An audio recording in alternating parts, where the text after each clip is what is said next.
Morning Talk Show is your power shot of cannabis and psychedelics knowledge, featuring the industry's hottest experts, thought leaders, trendsetters, influencers, and celebrities.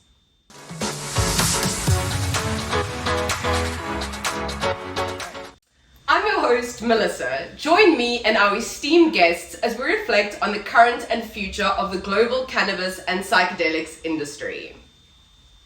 Hello and welcome to CanMar Morning Talk Show. My name is Melissa, your host. Today's guest is the man, the myth, the legend, CEO and president of MJ Biz Daily, and the man behind the largest international cannabis business conference, MJ BizCon, Mr. Chris WALSH. Chris, welcome to the CanMar Morning Talk Show. Thank you so much for joining us today. How are you doing? I'm doing great. Thanks for having me on. That was quite an introduction. I'm great. We're just heads down and preparing for MJ BizCon and trying to see where this crazy industry is going to go in the next couple of years. A lot of forces at play right now, but everything's good overall. 100%. And MJ BizCon is just around the corner, November 15th. How are you feeling about this year's con, Chris? We feel really great because, we weren't able to hold one in 2020 because of the pandemic, of course. We did virtual, and that was, a challenging environment for everybody. And then last year, it was really just coming back and getting people together live. Our international attendance was way down because of COVID fears and restrictions and different situations playing out in different countries. So this year, it was really about leaning into it heavily and trying to figure out where we can add more value and really getting back on track. So we're excited. Absolutely. And I think that's something that people are craving, right? They want to be in person. They want to be speaking to people in the flesh rather than just virtually. Yeah, absolutely. And I think that's what we all learned during the pandemic. There was a lot of conference fatigue out in the cannabis industry of people saying, you know what, I've been going to one of these every other week and I'm kind of tired of it. And then the pandemic hit and everyone's like, I miss being around people. I need it, right? I need it for my business. I need it for my emotional health.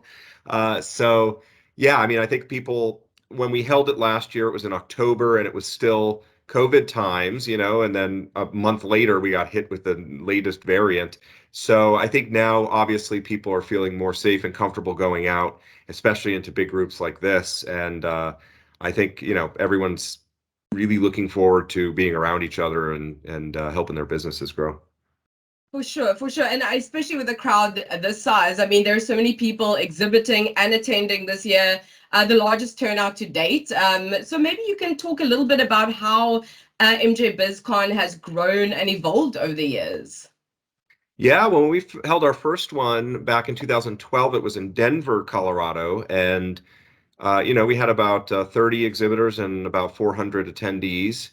And that was a massive success. We always tried to be really professional, and we felt the key to this industry evolving and reaching its full potential and increasing access for patients and then consumers was to put a professional face on it. And it wasn't really professional back then. So we were looking at the long-term picture and saying, hey, if we can get people together for an event, like every other industry has, a real trade show and conference, not one where it's full of marijuana smoke and, everyone's listening to music the whole time. And there's festival atmosphere is great, right? But that's not what we want it to be. That's not how we thought we'd help the industry. So we started with that in 2012 and then just grew over the years, kind of mirroring the growth of the US industry and Canada's and then the global industry. And so this year we're expecting, we don't know until the final days that we get a lot of walk-up people, but we're expecting around 35,000 attendees, and we'll have about 1,400 exhibitors at the Las Vegas Convention Center. Shows you where the industry is, Our first year, we couldn't even find a venue that would take us, and now we're in the Las Vegas Convention Center. So it's been great to see the industry gain legitimacy. It's really amazing. Sorry, Chris. It's really amazing, and I think that conferences, especially something with a more professional face like MJ BizCon, it really helps to remove the stigma behind the industry. And as you said, it's not just people smoking it up; it's actually a professional business conference.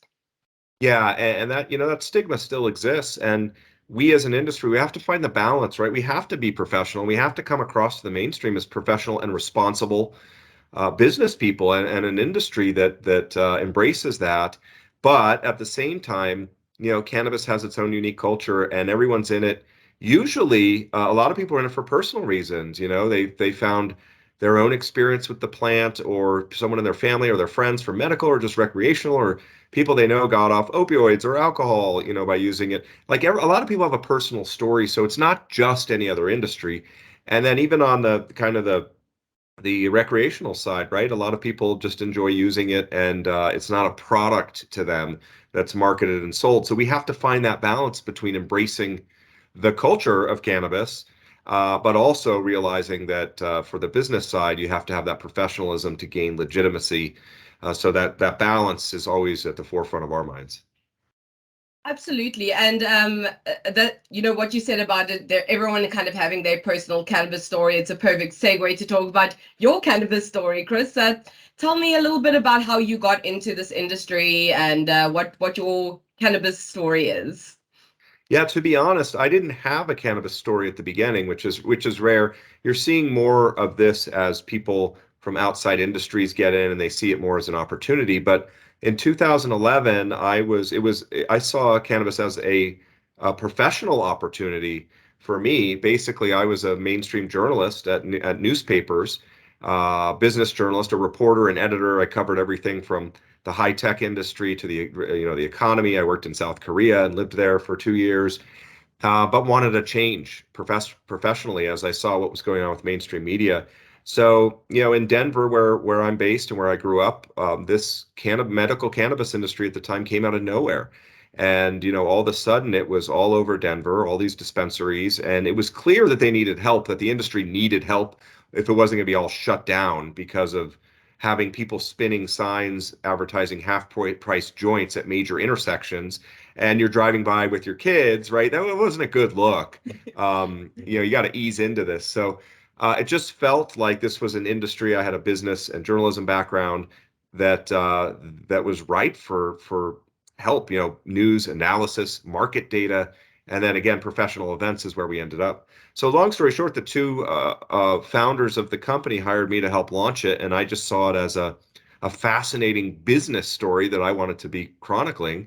And but it quickly, to your initial question, it quickly became clear that on the medical side, which was all that was legal back then, the more people I talked to, I mean, after this plant was demonized for so long, it became abundantly clear that, hey, this actually helps people. And I don't care that there's no science behind it, because the governments around the country haven't even allowed that, really research. It's clear that it actually helps people. So you hear enough stories about, an 85-year-old who never smoked in their life and was in terrible pain with some medical condition, and their kids just at some point said, try this medical marijuana, and it worked. You hear enough of those stories. You hear stories of people in their 20s with back pain, or 30s or 40, and it becomes clear that there's more to this industry than again selling and making a product. So that was my personal story. I didn't use it that much. I used it for sure. I consumed cannabis in college every now and then, but it wasn't part of kind of my fabric like a lot of the early people. Of course, of course. Yeah, and at one point in Denver, in Colorado, there were more dispensaries than Starbucks. Is that still true? I haven't seen the latest numbers. I wouldn't doubt that it's true. We have a proliferation of dispensaries and recreational stores here. But yes, that's what happened. When I went to South Korea in 2009 to go work at a newspaper and try something different, live in another country. And when I came back, there was nothing. There was no medical marijuana industry when I left. And when I came back just 2 years later, to your point, that stat of more dispensaries than Starbucks, that's what had happened in 2 years. And it was like, whoa, what is this industry all about? So it was, it was a great decision to get involved after what we've seen over the last decade. Absolutely, and what an incredible growth rate, right? As you said, within a couple of years, it just kind of started booming. So, what do you think about the way things are going right now? Particularly in the United States, East Coast versus West Coast. What are the main players? What's happening? It's a very interesting time in the industry. In 2020, we had this situation with this global pandemic, and in the US, a bunch of states, ruled that medical dispensaries and in some cases recreational stores were essential businesses. So we all remember what it was like when the world shut down, And, in many places in the US, the only thing open was your grocery store and in some cases your cannabis store for a while. And that's truly tremendous if you think historically about where marijuana has been. All of a sudden, this worst situation in our lifetimes, and governments are saying, yeah, that can stay open, in this pandemic. So what happened is we just saw this surge in sales, and like unbelievable surge in sales, including in markets like Colorado that had been around for years, right? And they had been growing nicely, but then it was like, hockey stick curve all of a sudden that no one expected. So 2020 for the industry was really good, and that continued into 2021. And by the end of 21, we saw some forces at play, some softening. People were going back to work. In the U.S., we had lots of stimulus money that people had extra money, right? They weren't going in anywhere, so they were spending it on weed. As we got back to a more normal situation, we turned the page to this year, and come spring, late spring, things started to change. So we find ourselves in an environment right now where there's a lot of growing pains in the industry. You have the mature markets, like I mentioned, Colorado, and some of these older ones that are actually seeing soft sales. They're actually down versus last year.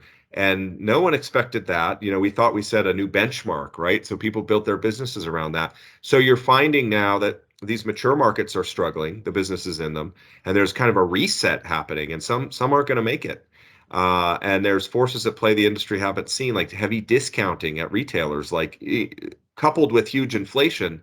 These companies are getting hit hard if you're having to discount to sell when inflation is 9%.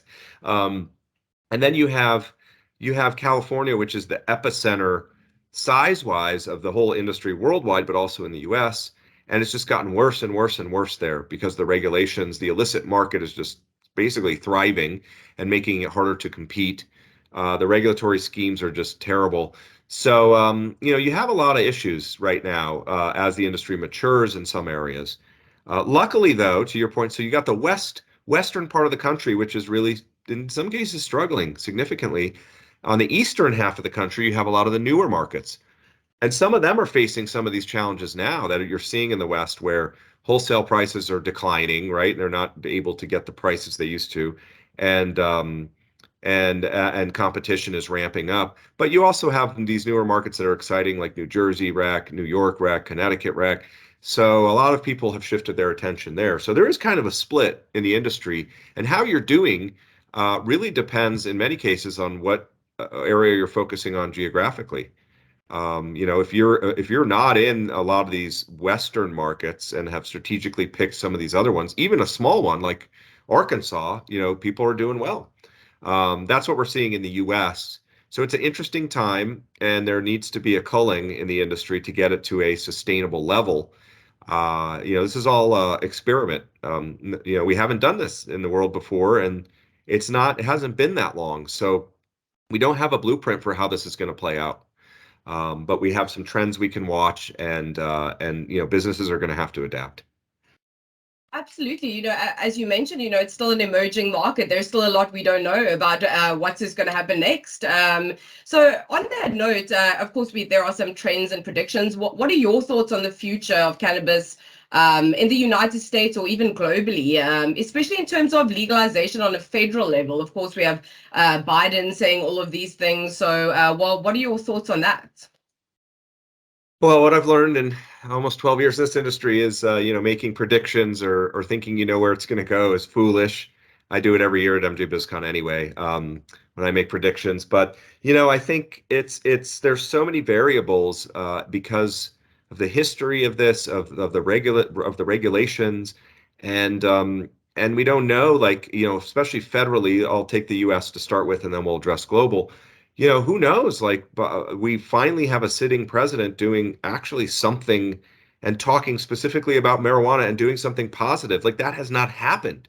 They ignore it, and it's just and then maybe when they get out of office, they say, yeah, we should really look at marijuana, but not while they're in office. So the highest level of the country, has said we're going to take another look at this, possibly reschedule it, and people shouldn't be in jail just for simple marijuana possession. I think it's significant, and what it could do is it reignites some of the hype behind the industry, which has dissipated this year, and maybe some investors come back into the fold, which has really been a key pain point this year, as capital has dried up significantly in the US for cannabis companies. So there might be an immediate impact there, but longer term, it seems like things are finally going to move in the right direction federally in the US. Now, will anything happen in January with banking in the US? Potentially, maybe not. Will anything directly come of what Biden did? I don't know. But it sparks that conversation. And it's when you look at the timeline of how things change with marijuana, it's something like this that stands out on that timeline that pushes it further. It's not going to be the only thing. It's not going to be the panacea, but it's significant. So I'm hopeful that we'll see some type of federal change in how marijuana laws are handled. But that could take a lot of forms. If marijuana in the U.S. has moved to Schedule 2, it could go into the hands of big pharma, and there's a lot of fears of that. So really don't know, but I think there's enough momentum now that we'll start to see some cracks in the federal walls put up around marijuana, and hopefully some meaningful change. And that will usher in a lot of change for the industry, not only here, but globally. A lot of countries, rightfully or wrongfully, look to the US or are impacted by the US and their policies. I mean, marijuana was demonized around the world mainly because the US decided that it was this evil drug, right? So the US reversing course on that, I think, would have major implications around the country, also from a banking standpoint, because a lot of other countries that have tried to develop medical, or in some cases recreational programs, have run into banking challenges because of the US influence on the global banking community and its position tied to marijuana. Globally, I see a sea change coming in the next 10, 20 years. We've already started to see it with a couple dozen countries legalizing medical at the federal level. Now you're starting to have conversations about recreational. Germany's going that direction. It will be slower going. So I would caution people about thinking, oh, in 3 years, there's going to be this giant global interconnected industry. Countries move slow on this. Sometimes they legalize and it's years before anything really happens as they work through regulations and et cetera, et cetera. But I do see this as here to stay. The dominoes will continue to fall. There will be lots of business opportunities around the globe. And hopefully, at the end of this, patients who need it are going to be able to access medical cannabis, and even regular old consumers and people will be able to use it just to relax or for whatever purpose they want. Absolutely, I agree. And I really think it's a step in the right direction in any case. When people are talking about this, it's at the top of people's minds and people are listening, and it starts the conversation. And Chris, you mentioned the illicit market, and I know this is something you've spoken about on your own podcast as well. How do businesses transition from illicit to legal? I know that's something that you've spoken about before in the past. Is there any advice? And with all these changes happening, does that change anything for businesses? Well, it's difficult if you kind of grew up in the illicit market and are trying to move to the above ground market. It's very difficult because you didn't have any regulations if you're in the illicit market, and you kind of just do what you want, and you hustle and you figure out your own way to make it work. And a lot of it's just connections and being out there. So you have to want to really do it, I'd say, is the first thing. It's I've seen some reluctant people that says, well, I guess I'm going to try and improve my life and go above ground, but they don't really want to. You have to want to, and that means the costs are gonna go up. You're not going to be able to do whatever you want or run it exactly how you want. You're going to be out of your element, because you're also going to be dealing with people who are not in the illicit market at all and don't want to be tied to it. So your business practices are completely different, right? So the ones we found that really are successful are those who realize that they're putting their all into doing this. And it's not like, I'll try and make it that way, and if not, I'm going back into the illicit. It's like, no, this is my path forward, and I'm going to do it right. And so you got to make that conscious decision. And then from there, it's luckily, a lot more states in the U.S. have come up with social equity programs, and some states that you actually get more points in the license process if you have been convicted of marijuana possession or marijuana crimes in the past, because they're trying to right these wrongs along the way. But tapping into one of these social equity programs where they have certain licenses designated for people from different backgrounds, or in some cases people who have run into trouble with the law in the past, is a good way to go. So exploring that, but it takes more than that. Again, you have to want to do it. You have to be able to blend your illicit market experience, which can be very valuable, with a professional and business experience. So you've got to team up with the right people too. It can't be you and your buddies from the illicit market just doing this completely on your own. That won't work. It really won't. And I don't know anyone who's done that successfully. Most of them, or all of them I've talked to, have found the right partners or resources, to fill in the gaps of operating in an above ground regulated market. Absolutely, absolutely. It's a long, sometimes tedious and expensive process. So I can understand why some people would be reluctant to go down that path when it's not entirely certain that it will work out at the end of the day. Mm-hmm. Yeah, but states, really have to uh, figure out, and countries are dealing with this too. I've spoken in Jamaica, and the Rastas, who kind of were the cannabis people, feel like they're not included in the legal market, and that's a big, the people that have been growing it on farms in Jamaica legally are not having a chance to participate in the legal market. We've seen a lot of that in the U.S. too, and in other countries. So, I mean, look, if this industry is going to work in a regulated model, um, countries and states in the US, they have to figure out a way to bring more of these people in, or to disincentivize them from just continuing. Look, if there's no criminal penalties anymore and they're just getting a slap on the wrist if they're caught, that illicit market will continue to thrive.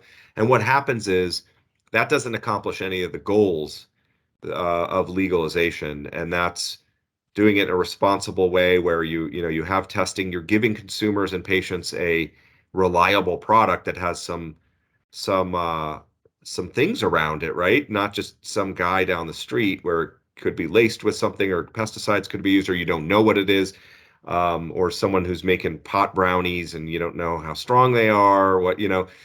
There's a million reasons why a legal market can be really good, but if the world doesn't figure out how to tackle the illicit market, it creates a very bad situation for those trying to do it right, because they have all the expenses, they have all the scrutiny, they have all the regulations, and then they can't compete as well if some guy down the street is selling it for half price and maybe it's similar quality. And this person doesn't have to go through all the regulatory hoops and tax issues and all that. Absolutely, so many moving parts, and I don't think there's one size fits all approach either in that case. I was also listening to another podcast you did recently, and you were talking about transferable skills in terms of people breaking into the cannabis industry, whether it be for marketing or real estate or everything in between. Could you maybe elaborate on that a little bit? I mean, this is something you also have experience in, right? You are a journalist and now you're in the cannabis industry. Is there any advice you would give to somebody who wants to break into the industry in this way?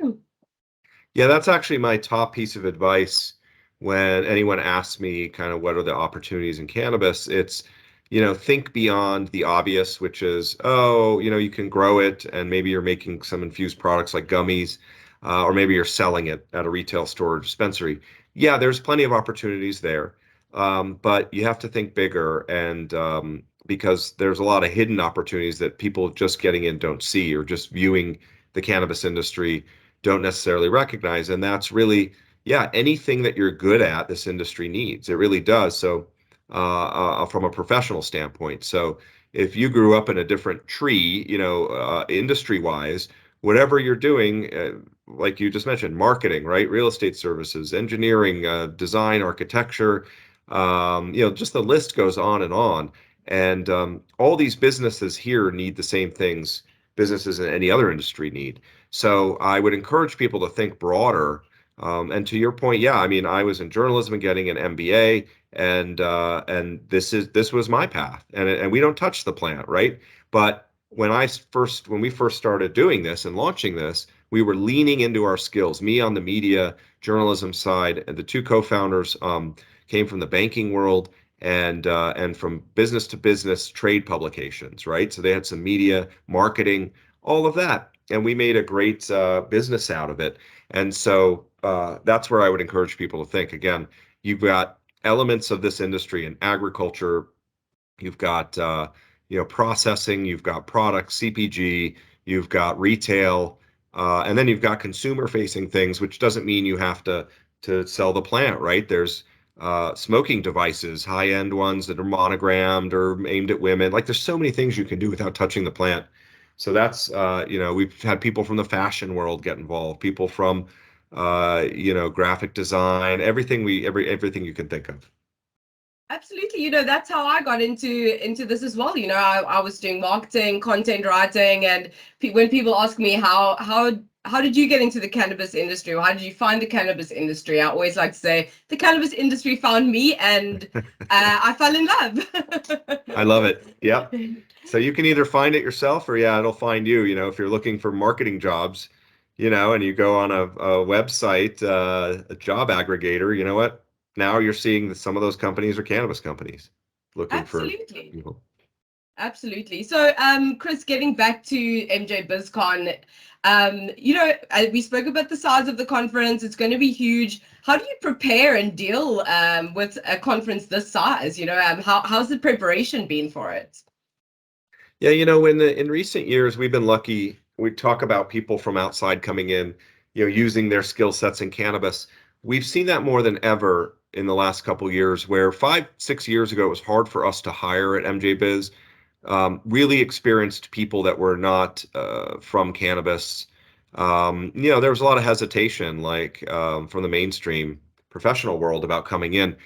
But then we saw a big change happen. And so we were able to hire people who had nothing to do with cannabis, didn't use it themselves, but we hired event operations people or senior leaders, VP level leaders that had come from mainstream companies, right? And they found their opportunity. They saw an opportunity here. In some cases, we had to reach out and convince them that we were legit. And no, not everyone's lighting up at 420 and smoking throughout the day. Like we don't do any of that as a company, right?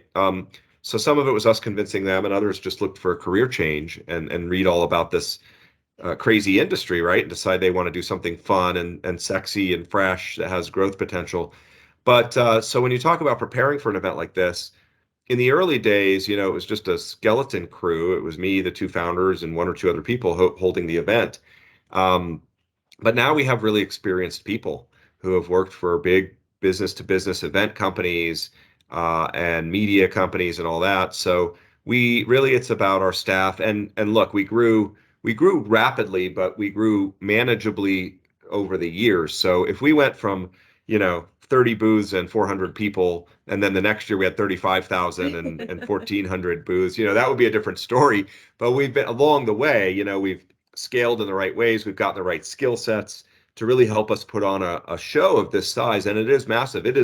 It's in one of the top tiers of Las Vegas shows overall. Like you got CES, which is 100,000. We're in the 30s, but there's a steep drop off after CES. So we're in like tier 2 of the size of events in Vegas, and that really shows you how far the industry has come. But yeah, it's a huge effort. We're working on it all year, and we're already looking for next year. How we're already having to move things for next year, move them forward, and that's 14 months out, and we still have our big one coming up this year. So no rest for the wicked, right? Well, anyone I talk to in this industry, I think it's cannabis. There is no rest period for anybody. You're always waiting for a steady state. Like, oh, once we get through this, we'll be able to take a deep breath and we'll get to a normalized state. Like everybody I've talked to has thought that, including myself, many times over the years. But there is always something around the corner that you're dealing with that keeps you on your toes. Absolutely. And, the size of the conference, obviously, it's not only taxing on you guys as organizers. I'm sure it must take quite a toll on, the guests, attendees, exhibitors who want to make the most of this. Are there any suggestions on how attendees or even exhibitors, can prepare themselves for the event this year? Yeah, you have a great point. We have a giant trade show floor, and this year it's on 2 levels. And I mean, it can take you an entire day just to walk it, even if you're not, stopping and having conversations. It's massive. And And so some people just kind of get lost. And one of the things we've done this year is we've segmented the show floor into some overarching niches of the industry. So there's like a cultivation and processing area, there's a retail area, there's business services, so that in the past it was all scattered about. And so now you can kind of have a better plan going in. And that's what I'd recommend is do some upfront work. Like come to the show and yeah, you can just wing it and see where the tide takes you. So many people have done that and found they randomly ran into someone who became their investor or their partner, or gave them a piece of advice or a key confidant or whatever. But I would recommend having some kind of plan, getting familiar with the show floor and where your needs really are. If you're looking for services or certain equipment or whatever, and reaching out ahead of time, I think is really key. Like through our app and you know in other ways, you can start to reach out to other people you need to meet, and it could be an exhibitor, but it could be other attendees. It could be an investor, right? Start getting on people's radar now, and you can start setting up meetings now too through the app. And really putting in that prep work, I think, makes it a much more valuable experience than just showing up and kind of wandering, around. So that would be my top tip: is put in that legwork and figure out your top 2, 3 goals for the show, and then have a plan of attack for them. And again, if it's networking, start reaching out now. Start reaching out now. We tried to make it easier and more effective to do that in recent years. If it's the educational content, again, then map out your plan of the tracks you want to go to or the sessions. And guess what? You can always talk to the speakers after each thing. So after each session, you can go up and talk to them, and that's a helpful way if you need to learn from them as well. So you're baking in extra time after a session to go up there, and you're saying, these are the speakers that I have to try and grab for a couple minutes or get on their radar, right? Have that plan before you come in. Yeah, absolutely. I think in order to make the most of it, especially with the conference of this size, you need to plan things out a little bit. And Chris, you mentioned networking. How important do you think networking is in this industry? Networking is everything in this industry. And I think we really realized that in 2020 during the pandemic, when it disappeared, more or less, at least in person. But this industry has always been about networking. And you can say that in any industry these days. But I've always said in cannabis, it's times 10, right? It's exponentially higher, the value of networking, because the industry is really fragmented. There aren't the typical resources that other industries have. Each state market and sometimes city market is completely different. It can be hard to find the resources you need, right? So whether it's to start a business or grow one or find the right partners or investors. So it's all about networking in this industry. And the only way to really effectively do that, sure, you can do parts of that online, but the biggest bang for your buck and your time is going to be around people in the industry, right? And finding the unexpected run-ins with people that you meet, but also having the planned ones that you need to talk to. And again, you reach out online or you do a webinar, and it's just a different type of connection. So I always tell people, whether it's MJ BizCon or whether it's other events, like, you got to get out there. You have to get out there and meet the right people, and show your face out there as well, because you never know what you're going to learn or who you're going to meet at these things. And often it's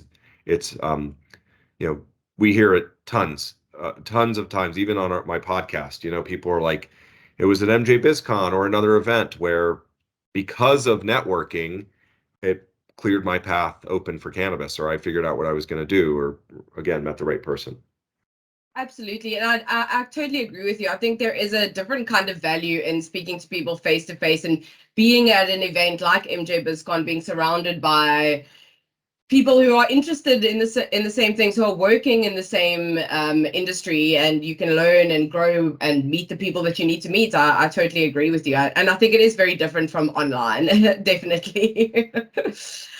So talking about different cannabis events and conferences, of course, there are a lot more B2B conferences that are popping up nowadays. We've got the ICBCs, there was Canex Jamaica, and just not so long ago. So what would you say separates MJ BizCon from all of these other cannabis business conferences out there?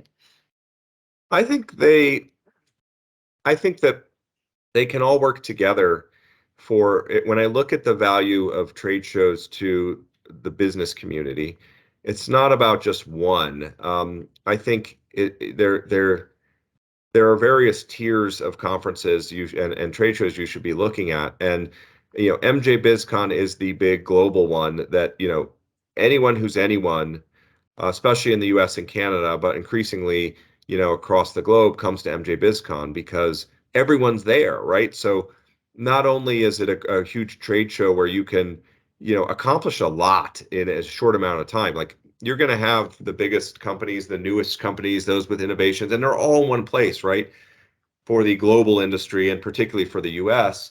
And so I think, there's a huge value in having that industry wide global trade show where everyone's going to be, you can set up meetings on the side with everyone you need to talk to. You can walk the show floor, get everything you need accomplished. You can get the educational component. We have 200 plus speakers from around the world. We have pre-show forums. So it's the kind of the big daddy, right? And you can do a lot, but that doesn't mean these other ones aren't valuable, right? And I totally recognize that.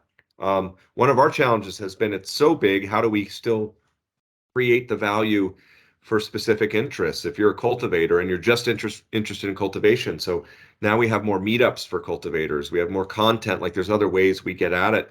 But when you look at the next tier of events, the next couple tiers down, a country specific event in Jamaica or Germany or South Africa is very valuable, right? And those people can come to MJ BizCon and get certain things that they won't get out of that, and they can go to that regional one and get things that they won't get out of MJ BizCon, right? So what we've been trying to do is actually work more with the smaller events to say, where are our synergies? How do we promote each other? How do we get attendees to both? Because there is separate value in them, and it's not an either or thing. So I like the well-run, uh, geographically focused events. I think there's a place for them. In the US, the state-based events don't typically last very long. It's maybe 2 or 3 years after a state legalizes. There's not a ton of value there, but from a global perspective, absolutely country-specific events are fantastic. Um, and we really try and work closer with them. And then you've got other focus events like Hall of Flowers we ended up partnering with. They're a big one in the US that in California allows marijuana on the show floor.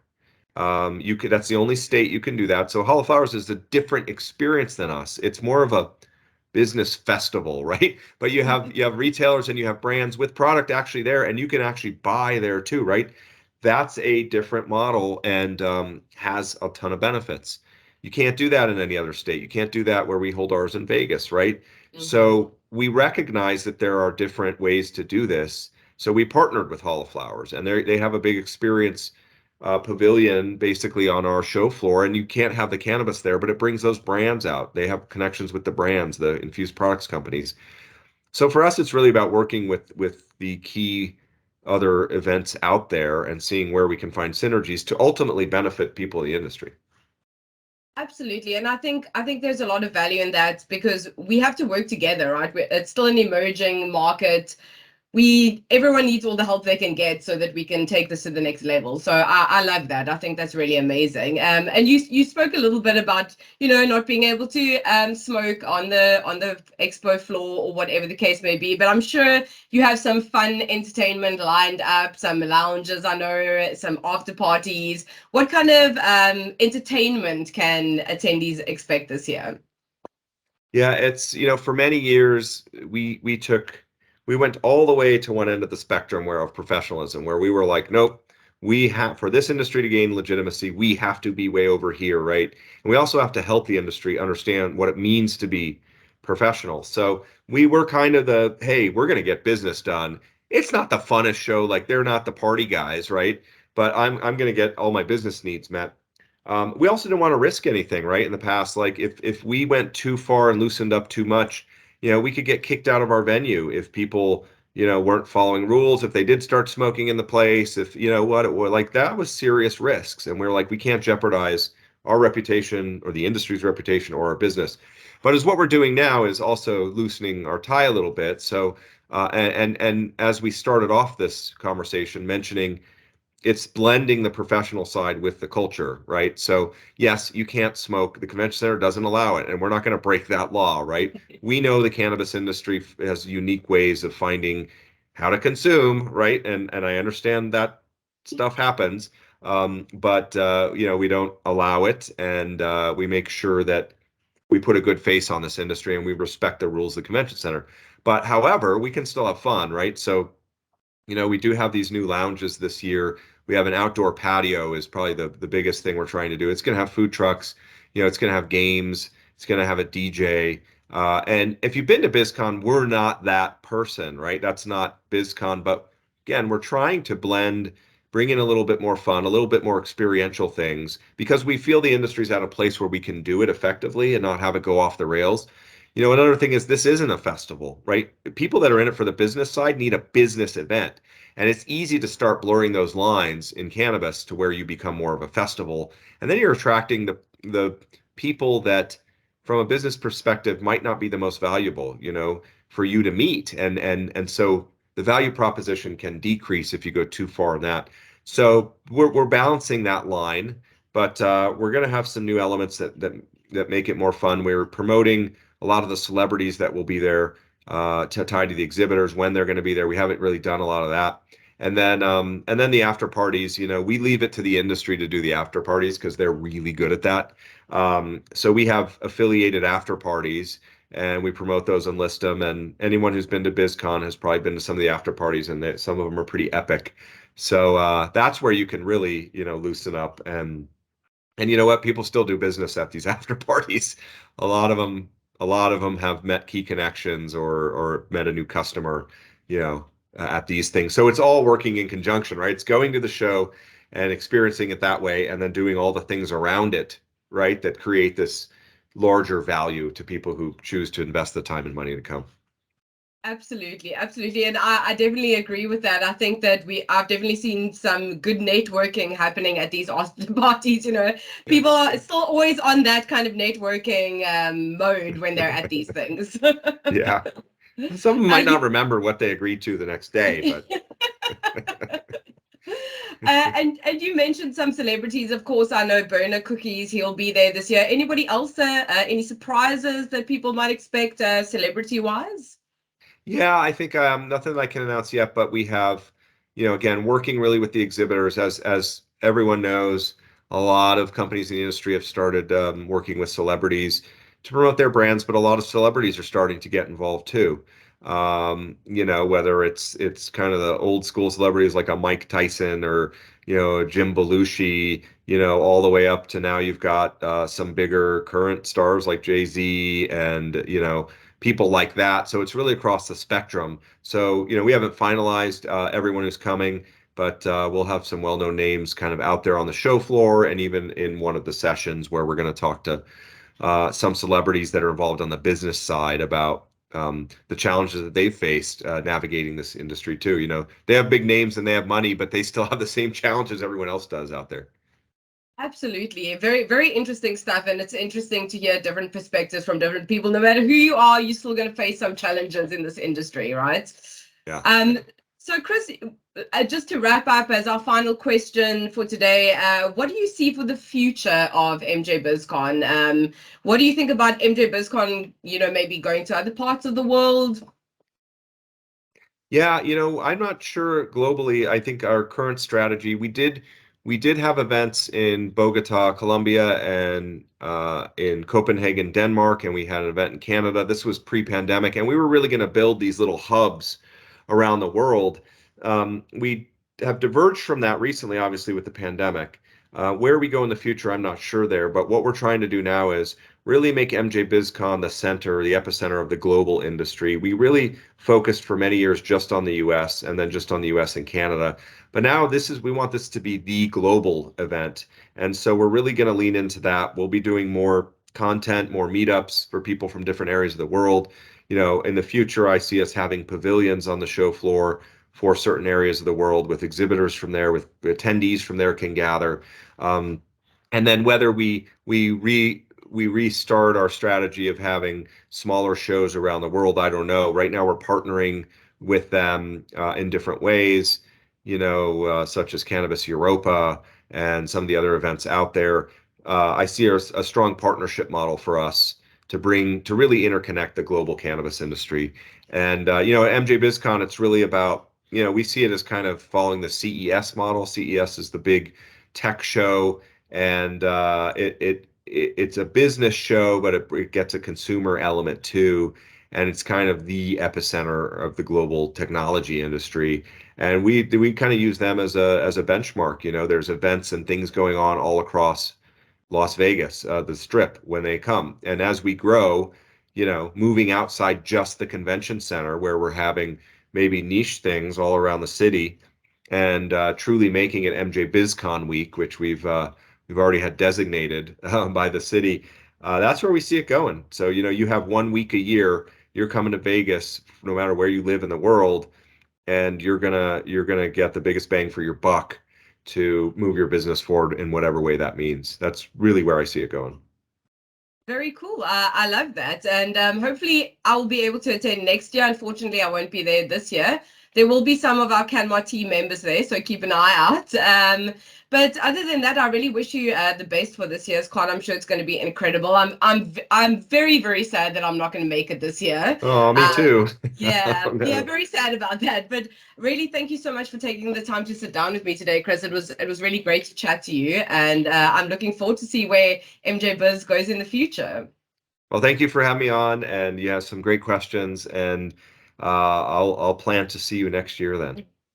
Definitely. We are building customizable ecosystems, providing solutions to recruitment, offering regulatory and compliance services, and building a marketplace and community hub for a global network. We are the future. Download the CanMar Hub app or check out our website at canmar.io.